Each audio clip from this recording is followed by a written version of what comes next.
नमस्कार, मैं हूं माधवी और आप देख रहे हैं स्वामी न्यूज। और अब समाचार विस्तार से। भारतीय सिंधु सभा राजस्थान न्यास द्वारा आयोजित स्वयंवर 2024 के पहले सिंधी युवक युवती परिचय सम्मेलन का उद्घाटन गीता भवन एवं खालसा हेरिटेज में धूमधाम से किया गया। समारोह की शुरुआत सिंधी इष्टदेव भगवान श्री झूलेलाल जी और भारत माता के चित्र पर दीप प्रज्वलन करके की गई। भारतीय सिंधु सभा राजस्थान न्यास द्वारा आयोजित स्वयंवर 2024 के पहले सिंधी युवक युवती परिचय सम्मेलन का उद्घाटन गीता भवन एवं खालसा हेरिटेज में धूमधाम से किया गया। समारोह की शुरुआत सिंधी इष्टदेव भगवान श्री झूलेलाल जी और भारत माता के चित्र पर दीप प्रज्वलन करके किया गया। भारतीय सिंधु सभा के प्रदेश अध्यक्ष मोहनलाल वाधवानी ने सभा की विभिन्न गतिविधियों के बारे में विस्तार से जानकारी दी। उन्होंने सिंधी समाज के युवाओं की सगाई में आने वाली समस्याओं पर चर्चा करते हुए भावुकता प्रकट की। उनके शब्दों में समाज के समक्ष आने वाली चुनौतियों और उन पर पार पाने के उपायों की चर्चा की गई। समारोह के दौरान अतिथियों ने स्वयंवर स्मारिका का विमोचन भी किया। यह स्मारिका इस महत्वपूर्ण आयोजन की ऐतिहासिक और सांस्कृतिक महत्व को संजोने का कार्य करेगी। स्वयंवर 2024 ने सिंधी समाज के युवा वर्ग के बीच संवाद और संभावनाओं के नए द्वार खोले, जिससे उनके भविष्य को साकार करने में मदद मिलेगी। अजयपाल सिंह ने स्वयंवर 2024 के उद्घाटन समारोह में भगवान श्री झूलेलाल का उद्घोष करते हुए इस परिचय सम्मेलन को एक महत्वपूर्ण धार्मिक कार्य बताया। उन्होंने कहा कि यह आयोजन केवल सामाजिक मिलन का नहीं बल्कि एक धार्मिक और सांस्कृतिक उद्देश्य को भी पूरा करने का माध्यम है। उनका मानना था कि इस प्रकार के सम्मेलन समाज में एकता और सहयोग की भावना को बढ़ावा देते हैं, जो धर्म और संस्कृति की रक्षा में सहायक होते हैं। भारतीय सिंधु सभा के मार्गदर्शक कैलाश जी ने सिंधी समाज के युवाओं से आह्वान करते हुए कहा कि उनके माता पिता ने उन्हें संस्कारों और मूल्यों से परिपूर्ण बनाया है। उन्होंने युवाओं को यह याद दिलाया कि माता पिता के प्रति उनका कर्ज है, जिसे चुकाने के लिए उन्हें समाज में पुण्य कार्य और सेवा करनी चाहिए। कैलाश जी ने इस प्रकार के कार्यों के माध्यम से समाज की प्रगति और सशक्तिकरण में योगदान देने की प्रेरणा दी।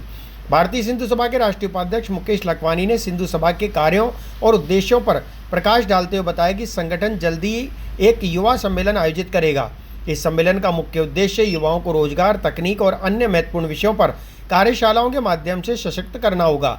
उन्होंने इस सम्मेलन के माध्यम से युवाओं को कौशल विकास, कैरियर की दिशा में मार्गदर्शन और नई तकनीकी की जानकारी देने की योजना पर जोर दिया। स्वयंवर 2024 सम्मेलन के दौरान कमल प्रकाश कृष्णानी, साईं मुकेश साध और अध्यक्ष पूजा सिंधी, सेंट्रल पंचायत गिरधारी मनकानी जैसे वक्ताओं ने युवक युवती सम्मेलन पर अपने विचार प्रस्तुत किए। उन्होंने इस आयोजन के महत्व और समाज में इसके सकारात्मक प्रभाव पर चर्चा की। प्रदेश महामंत्री ईश्वर मोरवानी ने सभी अतिथियों और सम्मेलन में भाग लेने वाले प्रतिभागियों को धन्यवाद अर्पित किया। उनकी सहभागिता और समर्थन के लिए आभार प्रकट किया। कार्यक्रम का संचालन राष्ट्रीय उपाध्यक्ष महेंद्र तीर्थानी और राजकुमार कारनानी ने किया, जिन्होंने पूरे आयोजन को सुचारू रूप से और प्रभावशाली ढंग से संचालित किया।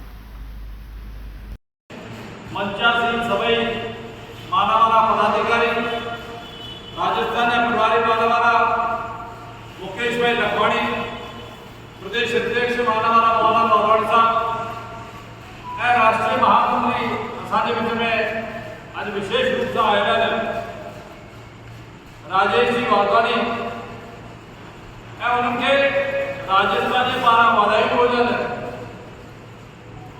कि मध्य प्रदेश सिंधी अकादमी के निदेशक के पद ते नई जवाबदारी मिली है। पवित्र अंगण में उपस्थित सभी मानवाला पदाधिकारी, मातृशक्ति, युवा साथी, सत्र तमाम घटवस्तुला रखा गया है। एड़ो उत्साह असांजे मानवा ने मुकेश भाई चयो है कि असांखे संवाद प्रभारी के जगह जगह संवाद करणो खपे। मुंहिंजी तो तव्हां सभिनी खे पहिरीं प्रार्थना हूंदी आहे, वरी प्रार्थना थो कयां कि पंहिंजे मोबाइल में जेके भी पदाधिकारी जा नंबर आहिनि उन्हनि खे असां बार बार स्मरण कराईंदा रहूं, यादि कंदा रहूं, ॻाल्हाईंदा रहूं। घणेई दफ़ा असांखे हुनजे परिवार जो सुख दुख पतो न पवंदो आहे, उहो ध्यानु ईंदो आहे कि असां ॻाल्हाईंदा आहियूं कोन आहियूं। हीअ जेकी मुकेश भाई ॻाल्हि रखी हुई उहा तमामु घणी गंभीर आहे। असांखे पंहिंजे संभाल जी पूरी सार संभाल करणी आहे। मोहनलाल वाधवानी जा 8 न हाणे 18 हथ थी वेंदा जेकर नवणी संभाल प्रभारी पंहिंजे संभाल जी ज़िम्मेदारी खणंदा।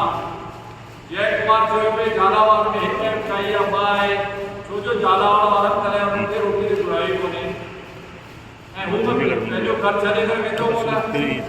बूंदीअ में वेंदो आहे, हुते बैठक में पंचायत जा मूंखे ॾाढो कमु कंदा। त पंचायत सां तालमेल थिए ऐं असांजो संपर्क गुजरात समझ वधे इन जे करे अॼु जे हिन बैठक में असांखे चिंतन करणो आहे कि असांजो नियमित प्रवास थियणु खपे।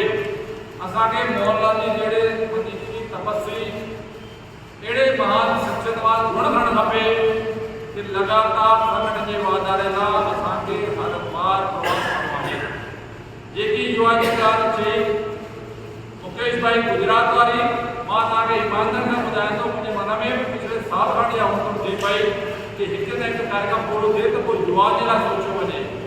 जीअं हिमत कई भेनरुनि भीलवाड़ा में सम्मिलित कयो कि राजस्थान जो युवा सम्मेलन पार कंदासीं ऐं गुजरात समिट जीअं थियो हो जंहिं तरीक़े सां उन उद्योगपतियुनि मिली करे समाज खे रस्तो ॾेखारियो, तीअं भारत सरकार राजस्थान सरकार जे उन कौशल प्रबंधन के ॾिसी करे उद्योगपति के सहयोग से पाण राजस्थान में भी इहो कंदासीं। पर इन खां वधीक असांखे राजस्थान जे लाइ जेको मोदीअ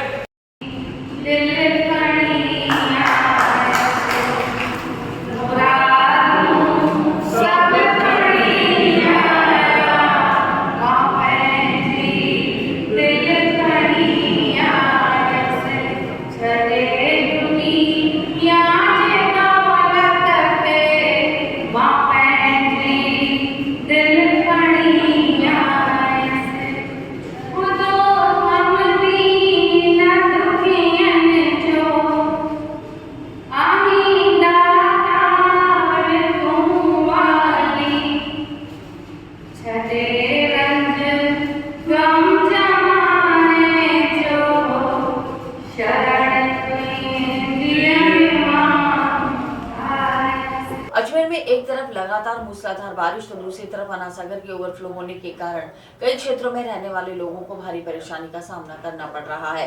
अजमेर के ब्रह्मपुरी के मकान में 2 से 3 फीट पानी आने के कारण लोगों का घर से निकलना भी दुश्वार हो गया। ऐसे में प्रशासन और क्षेत्रीय पार्षद द्वारा उन्हें सुविधाएं उपलब्ध कराई जा रही हैं। एस्केप चैनल ब्रह्मपुरी नाले से पानी निकलकर घरों में घुस गया। प्रशासन द्वारा नाले से सटे मुख्य मार्ग को बंद कर दिया गया है ताकि कोई जनहानि ना हो। देखिए, समस्या तो इतनी ज़बरदस्त है कि सबको खाने पीने रहने सब में दिक्कत आ रही है, आने जाने में दिक्कत है। लेकिन अब इसका हमको स्थायी समाधान देखना पड़ेगा और कारण क्या है उसको देखना पड़ेगा। ये तो हर साल की समस्या है और जो मेन कारण है ये वाटर सीवरेज है जो आना सागर में जा रहा है। अगर ये ट्रीटमेंट प्लांट का पानी आना सागर में ना जाके कहीं और कर दें तो ये प्रॉब्लम उत्पन्न होएगी नहीं। और ये अब प्रॉब्लम का लेवल इतना ज़्यादा बढ़ चुका है कि उसका स्थायी समाधान निकालना ज़रूरी है और टेम्परेरी से कोई फ़ायदा नहीं होगा। मेरे क्षेत्र में है, किस क्षेत्र में क्या समस्या आ रही है? भाई जब भी बरसात आती है या बरसातों के दिनों में नाले ओवरफ्लो हो जाते हैं, कहाँ कॉलोनीज़ में पानी चला जाता है, सड़कें जाम हो जाती हैं। तो इसका मेन रीज़न को फाइंड आउट करके, और आप देखिए ना 20 साल पहले तक तो हमारा शहर का पानी जो कंज्यूम करते थे वो हमारा आना सागर, पुष्कर, फाई सागर उससे ही हो जाता था। अब 20 साल से हम बीसलपुर का पानी यूज़ कर रहे हैं तो हमारी रिक्वायरमेंट तो वहीं से पूरी हो जाती है। सीवरेज का सारा पानी आना सागर में जाके उसको प्रॉब्लम को और एग्रीगेट कर देता है। तो 2 मंत्री है, 2 विधायक हैं, उस सब इन समस्याओं से क्यों?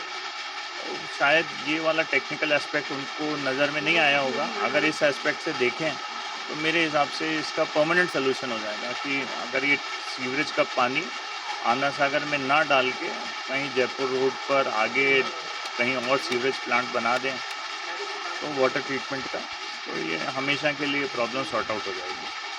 आपका शुक्रिया। धन्यवाद। अजमेर के नवनियुक्त जिला कलेक्टर लोकबंधु ने शनिवार देर शाम जिला कलेक्टर एवं जिला मजिस्ट्रेट अजमेर का कार्यभार संभाल लिया। इस दौरान उन्होंने कहा कि राज्य सरकार की विभिन्न योजनाओं को लागू करवाना एवं बजट घोषणाओं को पूरा कराना प्राथमिकता रहेगी। अजमेर में जल भराव की समस्या का भी प्राथमिकता के आधार पर हल निकाला जाएगा। आज मैंने अजमेर कलेक्टर के पद पर ज्वाइन किया है और मेरी प्राथमिकताओं में राज्य सरकार और केंद्र सरकार की जो जन कल्याणकारी स्कीम्स हैं उनका सफल क्रियान्वयन हो, प्रभावी क्रियान्वयन हो और माननीय मुख्यमंत्री महोदय का जो गुड गवर्नेंस का जो आइडिया है उसी के अनुरूप सारी जन सुनवाइयाँ हों और आम जन को राहत मिले, यही हमारी प्राथमिकता है। साथ ही जो बजट घोषणाएं हैं उनकी क्रियान्विति हो, ये भी मेरी उसमें रहेगा। और साथ ही अभी जो जलभराव की स्थिति है उससे निपटने के लिए भी सभी अधिकारियों को डायरेक्शन दिए हैं सभी मिलकर टीम के तौर पर जल्दी सिचुएशन को इम्प्रूव करें।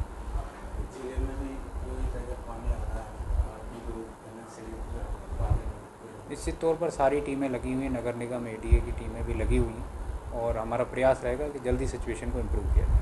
पूरे शहर का मैंने दौरा किया है, संबंधित सभी अधिकारी भी मेरे साथ हैं और कल से स्थिति आज बेहतर हुई है। हमारी टीम्स पूरी तरह से लगी हुई हैं कि जो हम किस तरह से स्थिति को और अच्छा कर सकें और अगर बारिश और होती है तो हमारी क्या तैयारियां रहेंगी, उसको लेकर भी चर्चा की। अभी डीडीएमए की बैठक भी बुलाई है और अधिक विस्तृत चर्चा करेंगे। जहाँ जहाँ हमें टीमें डिप्लॉय करनी है, टीम्स हमारी डिप्लॉयड हैं। कुछ जगह टीम्स मैंने बढ़ाने के भी डायरेक्शन दिए, साथ ही रसद सामग्री पहुँचाने और मेडिकल जो भी हमें सुविधाएं उपलब्ध करानी, उसके लिए भी टीम्स लगाई जा रही हैं। पुलिस की भी तैनाती की गई है, साथ ही सिविल डिफेंस के हमारे वॉलंटियर्स भी तैनात हैं। मेरी आमजन से भी अपील है कि वाटर लॉगिंग वाले किसी एरिया में अगर आपको कोई समस्या है तो हमारे कंट्रोल रूम पे संपर्क करें और ऐसे जगह आना सागर के जहाँ पानी भरा है या फॉय सागर जहाँ पे ओवरफ्लो है वहाँ पर नहीं जाएं, मेरी आमजन से अपील। सर, हाल ही में आपने पदभार ग्रहण किया सर, आज आपने शहर का जायजा भी लिया, किस तरह के हालात सर निकल कर गए हैं? जैसा आप देख रहे हैं कि जो बारिश हुई है 800 mm से ज़्यादा बारिश यहाँ हो चुकी है, उसकी वजह से जो भी यहाँ चाहे फॉय सागर हो, आना सागर हो, ऑलरेडी ओवरफ्लो चल रहे हैं। तो स्थिति थोड़ी सी विकेट हुई थी, लेकिन हमारी टीम ने लगातार काम किया है और अधिक इसको बेहतर करें। देर रात्रि फॉयसागर झील की पाल की दीवारों में भी जो सर दरारें आ गई थी, खड्डे हो गए थे, पानी काफ़ी ज़्यादा ओवरफ्लो हो गया था। उसके लिए भी हमारी टीम लगातार रात में यहाँ थी, सूचना भी मुझे भी मिली थी। हमने यहाँ पे कट्टे भी रखवाए हैं और अभी हम देखने भी जा रहे हैं जो भी आवश्यक। अजमेर के घूघरा तालाब के नजदीक भगवान कॉलोनी में रहने वाले क्षेत्रवासियों ने जिला कलेक्टर को ज्ञापन सौंपकर क्षेत्र में पानी भरने की समस्या से अवगत कराया। क्षेत्रवासियों ने कहा कि घूघरा तालाब का पानी पहले कायड़ तालाब की तरफ जाता था, लेकिन भूमाफियाओं द्वारा जमीन पर कब्जा कर उसे कॉलोनी की तरफ मोड़ दिया गया, जिसके कारण क्षेत्रवासियों को परेशानी का सामना करना पड़ रहा है। क्षेत्रवासियों ने इस समस्या के निवारण की प्रशासन से मांग की है। भाई साहब, भगवान कॉलोनी घूघरा तालाब के पास में स्थित है और घूघरा तालाब का पूरा पानी ओवरफ्लो होने के कारण इसकी जो निकासी है, निकासी को बंद कर दिए जाने के कारण, पानी की निकासी नहीं होने के कारण पूरा कॉलोनी पानी से भरा हो गया है, जिस कारण पूरे मकान पूरे डूब चुके हैं। घरों में बच्चे पैक हैं और जंगली जानवर सांप बिच्छू वगैरह पूरे इसके अंदर घर में प्रवेश करने के कारण सब दुविधा के अंदर है। लिहाजा कम से कम प्रशासन से हम ये उम्मीद करते हैं कि कम से कम उस तालाब के पानी की निकासी की व्यवस्था, जो मोहरी वगैरह नाला वगैरह, इसकी व्यवस्था की जाए ताकि पानी निकास हो, ताकि हम अपनी व्यवस्था ढंग से रह सके। कितनी आबादी है करीब? कम से कम होगी 1000 घर तो हैं वहाँ पे, 1000 घर से ज्यादा, अप्रोक्सीमेट 1000 घर मान के चलो। और उसके मेन हमें दिक्कत ये पानी की भराव, वो पानी का तालाब के जो निकासी है वो नहीं होने की वजह से बहुत ज्यादा परेशानी का सामना करना पड़ रहा है। ये कहाँ का ऊपर एमडीएस यूनिवर्सिटी से और संस्कृत स्कूल के पास है, संस्कृत स्कूल के पास से आने के कारण सारा भाव उधर कर दिया गया। पहले इसका डाइवर्ट कार तालाब की तरफ था, जिसका डाइवर्ट इसको घूघरा तालाब में कर दिया गया। वो सारा पानी आने की वजह से सारे ये स्थिति पैदा होने के कारण बहुत ज्यादा परेशानी का सामना करना पड़ रहा है। हम 35 साल से वहाँ रह रहे हैं। 35 साल तक आज उस तालाब के अंदर पानी आता, लेकिन इतना नहीं आता था जितना भी आया। और भूमाफियों ने जमीनें बेचकर वहाँ की जो मोरी थी वो बंद कर दी है और वहाँ मकान बना दिए। वो मोरी बंद होने से पानी की निकासी नहीं हो पा रही है और सबके घरों में पानी घुस रहा है, उससे महामारी फैली जाएगी। हमने पीए साहब को वो दे दिया, उन्होंने कहा 1-2 दिन में हम दिखा देते हैं। जब तक हमने कहा शाम को और आ जाते हैं हम कलेक्टर साहब से मिलने, तो मोरी तो खुला दो कम से कम। जो वहाँ के रहने वाले 30-35 साल से रह रहे हैं, तो कम से कम राहत तो प्रदान हो, नहीं तो महामारी मारी जाएगी, बीमारियां फैलेगी, सब कुछ होगा। और आज तक कभी पानी नहीं भरा जितना अभी भरा। पता नहीं कौन सा कहाँ का डाइवर्ट उस तालाब उधर कर दिया भगवान कॉलोनी की तरफ। ख्वाजा मोइनुद्दीन चिश्ती की दरगाह में 17वें अंतर्राष्ट्रीय सूफी रंग महोत्सव का 17वां संस्करण शुरू हुआ। चिश्ती फाउंडेशन के अध्यक्ष हाजी सैयद सलमान चिश्ती ने बताया कि मोहम्मद शेख साहब अजीम मेमन की अगुवाई में अंतर्राष्ट्रीय सूफी रंग महोत्सव पवित्र कला, सुलेख, शिलालेखों, आध्यात्मिक सूफी संगीत प्रस्तुतियों, कविता, सूफीवाद पर संगोष्ठियां, शांति, एकता, सद्भाव सहित अन्य कार्यक्रम आयोजित होंगे। बिस्मिल्लाहिर्रहमानिर्रहीम, सलाम, आदाब और बहुत बहुत दुआओं के साथ हाजी सैयद सलमान चिश्ती, गद्दी नशीन दरगाह अजमेर शरीफ, चेयरमैन चिश्ती फाउंडेशन। आज माह रबीउल अव्वल शरीफ की पहली रबीउल अव्वल शरीफ को 17वां इंटरनेशनल सूफ़ी रंग फेस्टिवल का आगाज़ बारगाह गरी नवाज़ में महफिल समा खाना में हो चुका है। दुआओं के साथ, कुरान की तिलावत के साथ, और तमाम जो हिंदुस्तान के कोने कोने से हुनरमंद कैलीग्राफर्स, खतीब कुरान और तमाम जो यहाँ पे आर्टिस्ट जो सूफ़ी आर्ट और इस्लामिक सेक्रेड आर्ट पुराने कैलीग्राफी के अपने अपने नायाब यहाँ पे तुहरे लेके आए हैं, अपना काम यहाँ पे लेके आए हैं हिंदुस्तान के कोने कोने से। पिछले 17 सालों से जो ये एक विज़न था कि हाथ से लिखने का जो हुनर है, क्योंकि आज डिजिटल वर्ल्ड के अंदर हाथ से लिखने का जो हुनर है वो कम होता जा रहा है, और ख़ास तौर पे जो मुक़द्दस आर्ट है, ये कैलीग्राफिक आर्ट है, इसको भी हम चाहते हैं कि हिंदुस्तान में जो एक बड़े फ़रोग़ के ऊपर आला दर्जे पे एक ज़माने में जाना जाता था, आज फिर नौजवानों में इसका शऊर और शौक़ पैदा हो। और मुझे बड़ी खुशी है इन 17 सालों में हमारे अजमेर शरीफ के खुदाम ख्वाजा गरीब नवाज़ के काफ़ी साहबजादगान और तमाम बच्चियों ने, उसके साथ साथ यहाँ पे अंदरकोट से भी कुछ लोग, उनके बच्चों ने जो जिनको कलम से अलिफ लिखने में तकलीफ़ होती थी, परेशानी होती थी 10 साल पहले, आज बाकायदा एज अ आर्टिस्ट वो इस फेस्टिवल में पार्टिसिपेट कर रहे हैं। ये बहुत बड़ी कामयाबी है कि जो बच्चे 10 सालों से 17 सालों से ये हुनर देखते थे, ये एग्ज़िबिशन देखते थे, आज वो ख़ुद अपना आर्ट यहाँ पे बारगाह गरीब नवाज़ में लगा रहे हैं। तो हम दुआ करते हैं अल्लाह ताला से बारगाह गरीब नवाज़ के मुबारक वसीले और तवस्सुल से कि ये जो हुनर है ये कायम और दायम रहे, और नौजवानों में ये कैलीग्राफिक आर्ट, सेक्रेड सूफ़ी आर्ट के लिए जो एक जोश और जज्बा दिख रहा है। जिस तरह आप यहाँ देखेंगे कि लाइव कैलीग्राफिक वर्कशॉप भी यहाँ पे, जितने ख़त्तात यहाँ पे हैं वो यहाँ पे सबके नाम अरबी उर्दू में लिख के दे रहे हैं। बहुत सारे नौजवान बच्चे अपने नाम लिखवा के जाते हैं, ये पहला उनमें शौक़ पैदा होता है। तो लाइव वर्कशॉप्स हैं, महफिल समा भी है, और चिश्तिया सिलसिले की जो तालीमात है, अमन, प्यार, मोहब्बत की, एकता की, हमारे मुल्क हिंदुस्तान से जो सदियों से जा रही है, उसको यहाँ पे नुमाया किया जाता है इस आर्ट के ज़रिए। और इस्लामिक सेक्रेड कैलीग्राफिक आर्ट को जो यहाँ पे दिखाया गया है, यहाँ पे डेली का फुटफॉल करीब 40 से 50 हज़ार लोगों का है। तमाम जो ज़ायरीन बारगाह गरीब नवाज़ में आते हैं वो यहाँ पे इस नुमाइश के ज़रिए इस्लामिक आर्ट को भी देखते हैं। कई ऐसे लोग हैं जिन्होंने अपनी ज़िंदगी पहली बार इस तरीके का आर्ट देखा। तो अल्हम्दुलिल्लाह इसकी मकबूलियत यही है कि 5-6 दिनों में जो हम ये आर्ट करते हैं, इसमें करीब 2 से 2.5 लाख लोग पूरे हिंदुस्तान से आते हैं, इस एग्ज़िबिशन को देखते हैं, जो इस इंटरनेशनल सूफी रंग फेस्टिवल को हिंदुस्तान का सबसे बड़ा इस्लामिक आर्ट कैलीग्राफिक एग्ज़िबिशन भी बनाता है। फुटफॉल की तादाद से, आर्ट वर्क की तादाद से, और अपने आप में जो खसूसियत है वो बारगाह गरीब नवाज़ अजमेर शरीफ के अंदर महफिल खाने में इस आर्ट को नुमाया किया जाता है। तो इंशाअल्लाह 17 सालों की ये खिदमत है, अल्लाह ने तौफीक दी तो आने वाले सालों में भी इसी तरह खिदमत अंजाम देते रहेंगे इंशाअल्लाह। खुदा में ख्वाजा गरीब नवाज़ जिस तरह 800 साल से खिदमत अंजाम देते आ रहे हैं बारगाह गरीब नवाज़ से, इसी तरह हर मीडियम से, हर प्लेटफॉर्म से ये पैगाम जाता है गरीब नवाज़ का कि मोहब्बत सबसे। कपड़ों की खरीदारी करने आई एक महिला का बैग चोरी होने का मामला कोतवाली थाने में दर्ज हुआ। पुलिस ने जानकारी देते हुए बताया कि महिला कचेरी रोड पर एक दुकान पर खरीदारी करने आई थी, तभी 2 युवक आए और महिला की कार में रखे बैग को चुरा लिया। पुलिस ने बताया कि बैग में 21,000 और अन्य दस्तावेज थे। पुलिस ने सीसीटीवी कैमरे के आधार पर आरोपियों की तलाश शुरू कर दी है। कल दोपहर में 1:30 से 2 बजे के मध्य की बात है, नारी आंदोलन कचेरी रोड पर साड़ियों की दुकान, कपड़े की, उस दुकान के ऊपर भवानी सिंह शेखावत एक ड्राइवर हैं, वो मैडम उर्मिला शर्मा को वैशाली नगर से लेके आया था। तो जो ही गाड़ी उन्होंने नारी निकेतन साड़ी सेंटर पर रोकी तो मैडम तो अंदर चली गई, 2 लड़के आए उसके पास में कि साहब मैडम के पैसे गिर गए। उन्होंने 120 रुपये 10-10 के 6 नोट, 20 रुपये के 3 नोट सड़क पर डाल दिए। उसको ड्राइवर को कहा कि वो मैडम के पैसे गिर गए। वो उठ करके जा कर के पैसे उठा कर मैडम को देने गया तो मैडम का मेरे पैसे गिरे ही नहीं। जितने वो दुकान के अंदर गया उसी समय वो दोनों लड़कों ने उस कार में रखा हुआ बैग लेके चले गए, जिसमें एक तो चेक बुक है SBI बैंक की मैडम के पति की और 21,000 रुपये नकद बताए हैं, कुछ कागजात हैं। हमने फुटेज देखे हैं, हमारे थाने का सूचना कांस्टेबल गोवर्धन चौधरी को लगा रखा है उसमें। कल भी काफ़ी मेहनत की है, फुटेज क्लियर कर रहे हैं। प्रयास करेंगे अविलंब जो लड़के हैं उनको डिटेन करने की।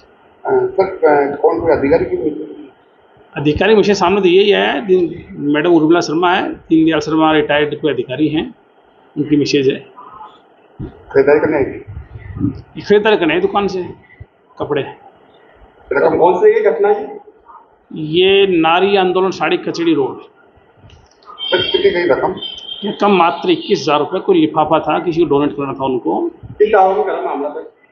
आज मानवाधिकार मिशन द्वारा अजमेर में एक शपथ ग्रहण समारोह का आयोजन किया गया, जिसका उद्देश्य मानवाधिकारों के प्रति जागरूकता फैलाना और लोगों को न्याय दिलाने के लिए ठोस कदम उठाना है।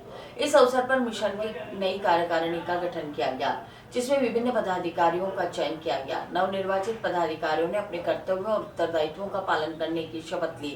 मिशन का यह प्रयास मानवाधिकारों की सुरक्षा और समाज में न्याय की स्थापना के लिए मील का पत्थर साबित होगा। देखिए, आज हमने अजमेर जिले में यहाँ पर अजमेर की जो कार्यकारिणी ये गठित की है और यहाँ अजमेर में जो हमारे कार्यकर्ता हैं उनका शपथ ग्रहण समारोह यहाँ पर रखा गया है मानवाधिकार मिशन के द्वारा।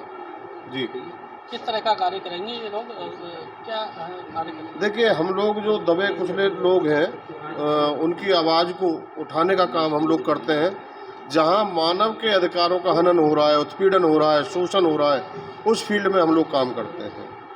और जो जिनकी आवाज़ कोई सुनने वाला नहीं है, जिनकी आवाज़ शासन प्रशासन तक नहीं पहुंच पाती है, उसकी आवाज़ को पहुंचाने का काम मानवाधिकार मिशन करता है। कितने कार्यकर्ता अभी तक आपके साथ? देखिए, हमारे पूरे देश में 26 प्रदेशों में हम लोग काम कर रहे हैं।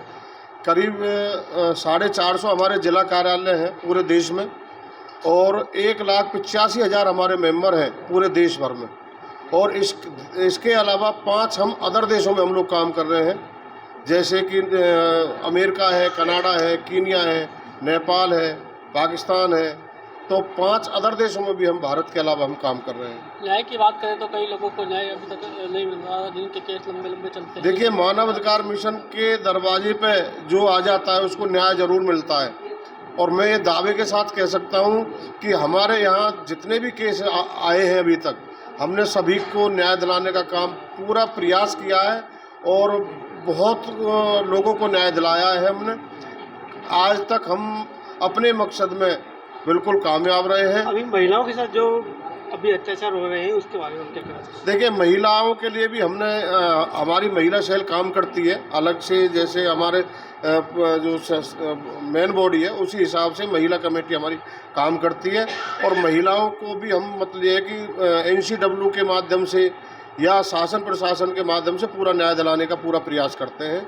और जहाँ भी जो घटनाएं होती हैं और हमारी महिला टीम वहाँ उस मौके पर पहुँचती है और उसका पूरा मुआयना करके रिपोर्ट बना करके और उसको पूरा हम अपने संज्ञान में लेते हैं। कल रात से अजमेर की फायसागर झील की पाल टूटने की खबर से आज महज एक अफवाह साबित हुई।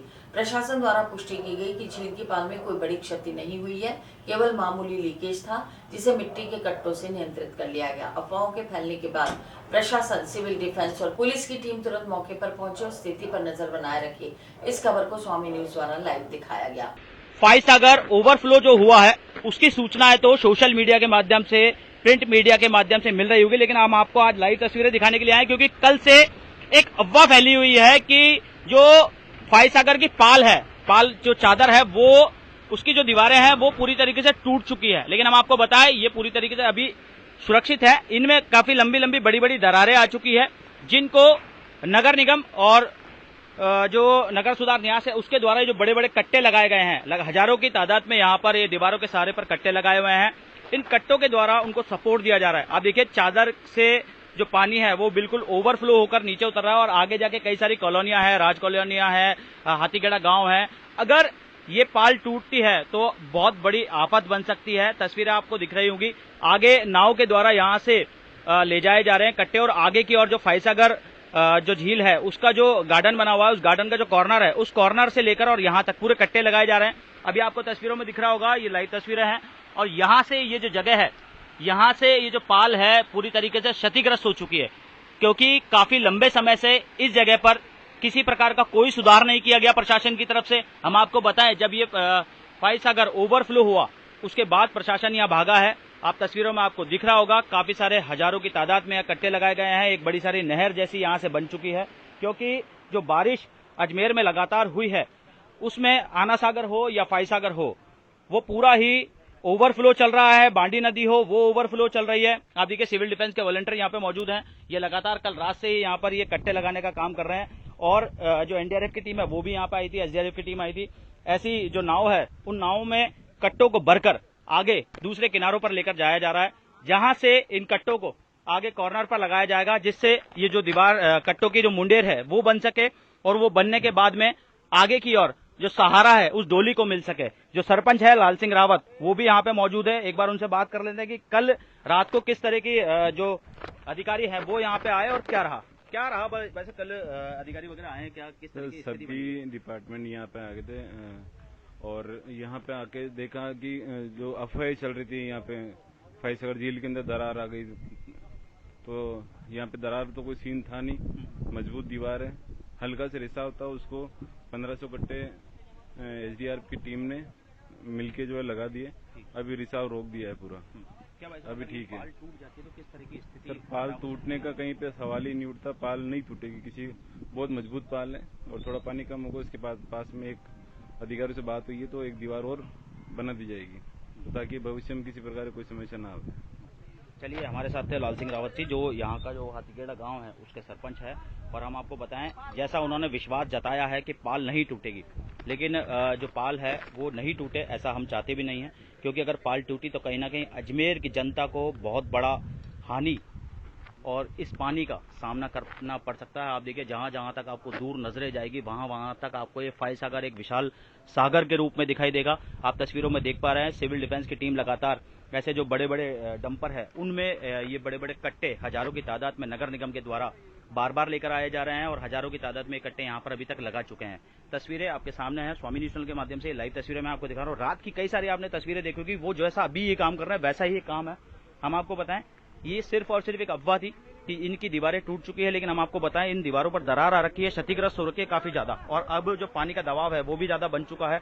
देखने वाली बात यह है कि अगर ये पानी का दबाव ज्यादा बनता है और अगर बारिश इस बार और आ जाती है तो कहीं ना कहीं हो सकता है और ज्यादा परेशानी नगर निगम और जो ग्राम पंचायत है उसको उठानी पड़ जाए। आप तस्वीरों में देख पा रहे हैं ये दो नाव है जो लगाई गई है, ये जो बड़े बड़े कट्टे इनमें बजरी भरकर मिट्टी भरकर इनको लाया जा रहा है और उससे कंट्रोल किया जा रहा है, उससे बिल्कुल सहारा दिया जा रहा है इस वाली पूरी वाली दीवार को। आप देखिए वहां से तस्वीरों में आपको दिख रहा होगा एक गुमटी बनी हुई है, उस गुमटी में तक ये जो पाल है ये पाल बनी हुई है और पाल में देखिए चादर भी बनी हुई है, चादर के ऊपर से ओवरफ्लो होकर ये फाईसागर का जो पानी है वो निकल रहा है और आगे की और यहाँ से हाथीगेड़ा गांव है, राज कॉलोनी है, फ्रेंड्स कॉलोनी और आगे काफी सारी कॉलोनी, छोटी छोटी कॉलोनी जो है वो बसी हुई है।